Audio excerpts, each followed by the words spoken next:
அழகே அழகு சீரியல்ல அடுத்து வர எபிசோட்ல என்ன மாதிரியான ட்விஸ்ட் எல்லாம் இருக்க போகுதுங்கிறத இந்த வீடியோல பார்க்கலாம். ரேவதி தங்கராஜுக்கு தெரியாம பாக்கியராஜுக்கு மெசேஜ் பண்ணிடுறாங்க அவங்க மாமியாரோட போன்ல இருந்து. இத மலரும் கேட்டுறாங்க, பாக்கியராஜும் கேட்டுறாங்க. மலர் மெசேஜ் கேட்டதும் ஐயோ என்னங்க தங்கராஜ் மன்னனுக்கு தெரிஞ்சிருச்சா, அவ்வளவுதான், அத்தை மாமாவுக்கெல்லாம் சொல்லியிருப்பான், தேவையில்லாத பிரச்சனை வரப்போதோ, ஐயோ என்னங்க எனக்கு எனக்கு நெஞ்செல்லாம் படுபடுங்குதுங்கன்னு சொல்லிட்டு மலர் ஒரு பக்கம் பதறி போறாங்க. உடனே பக்ராஜ் வந்து, நீ எதுக்காக இப்படி பதறி போற மலரு, கொஞ்சம் பொறுமை இரு, எதுக்காக இப்படி பதற, கொஞ்சம் பொறுமை இருன்னு சொல்லிட்டு மலரை வந்து ஒரு வழியை சமாதானப்படுத்திடுறாங்க. இப்ப வீட்டுக்கு வரலான்னு சொல்லிட்டு 2 பேரும் வந்துட்டு இருக்காங்க. அந்த நேரம் பார்த்து ராகவன் ஒரு பக்கம், லக்ஷ்மி ஒரு பக்கம், கூட சேர்ந்துட்டு சுரேஷும் 3 பேருமே உட்கார்ந்துட்டு இருக்காங்க. அண்ணன் இப்படி பண்ணிருக்க கூடாதுப்பா, எதுவா இருந்தாலும் உங்ககிட்ட சொல்லிருக்கலாம் இல்லையான்னு சொல்லிட்டு சுரேஷ் ஒரு பக்கம் பேசிக்கிட்டு இருக்காங்க.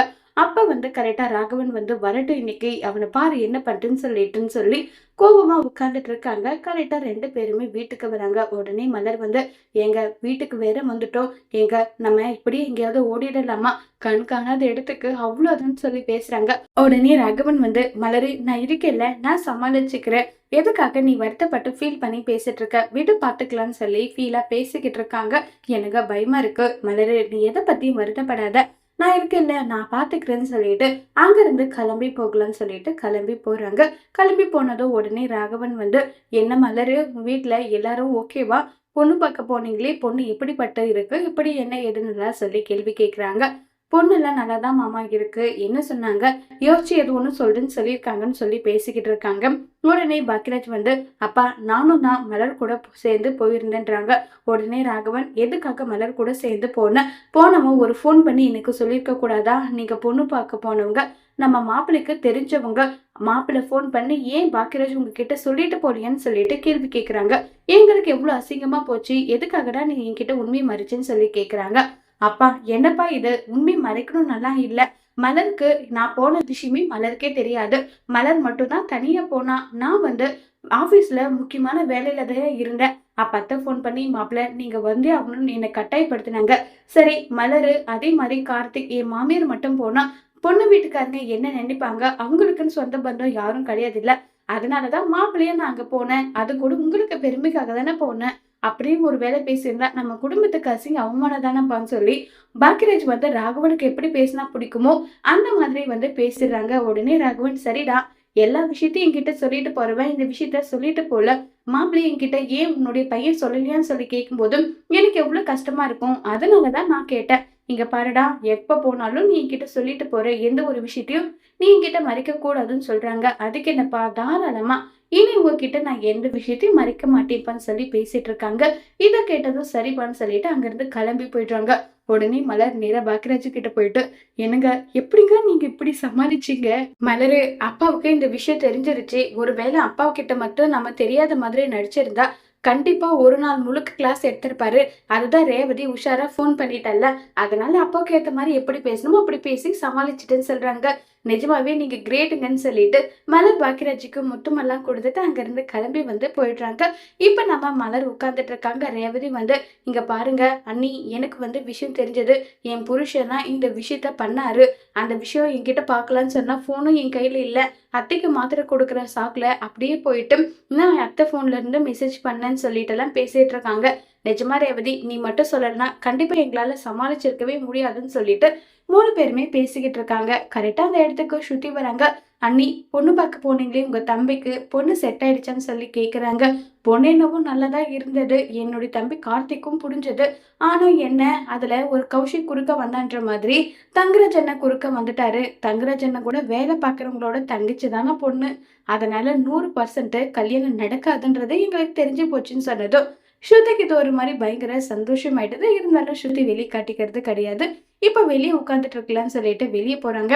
உடனே பாக்கியராஜ் வெளியே வராங்க. என்னப்பா இன்னும் இங்க 2 பேரும் உட்காந்துட்டு இருக்கீங்கன்னு சொல்லி கேக்குறாங்க. சும்மாதான், உள்ளே இருக்க ஒரு மாதிரி இருக்கா, அதனால காத்தோட்டமா உட்காந்துட்டு இருந்தோம், ஆனா நிஜமாங்க நீங்க வேற லெவல்ல சமாளிச்சிட்டீங்க தெரியுமா, உங்களுடைய அப்பாவுக்கு ஏத்த மாதிரி நீங்க பதில் சொல்லிட்டீங்கன்னு சொல்லி பேசிக்கிட்டு இருக்காங்க.